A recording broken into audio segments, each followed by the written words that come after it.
when I say about officers that die in the line of duty. And of course, you got the green-haired liberals on there that are, well, they know what they signed up for. They knew what that job was. You know, they didn't have to use that force. That they signed up to die in the line of duty. I mean, that's essentially what they're saying. When you hear that, what would you tell these people?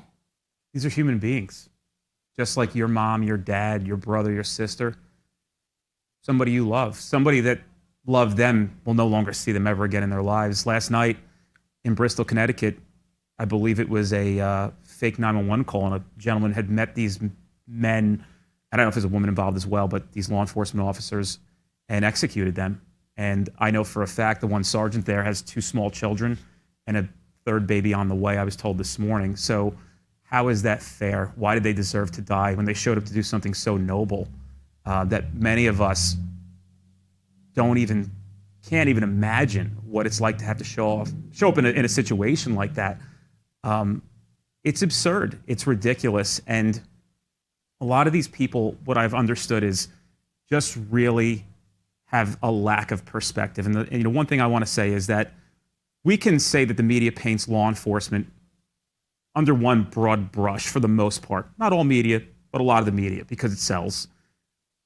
But what cops need to remember is that there are a lot of people, I would say far majority of society, that support them and love them. And I try to remind people of that, because we can get jaded in the reading all these websites and all the stuff we see on social media, but you wouldn't be too hard or too steadfast or too pressed to find somebody that would say thank you to you, or maybe try to offer you something in appreciation for your service. So, well, we have to acknowledge that there are some agendas that are making law enforcement seem like they're criminals.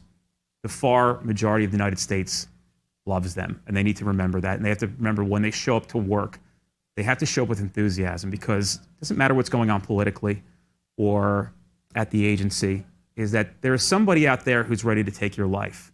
And if you're down, if you're just beat up and you don't want to be there anymore and you're unenthusiastic, that could cost you your life or the life of other people. So we have to do a good job of remembering why we're here, and they do a good job of it. It's wild. It's just amazing to watch these people still show up with enthusiasm, with hope.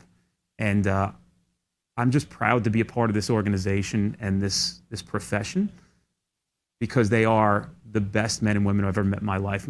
Listen, I'm not sitting here saying that they're all perfect.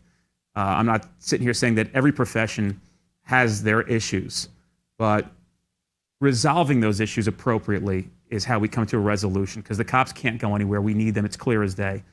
And it's important for everybody to remember that.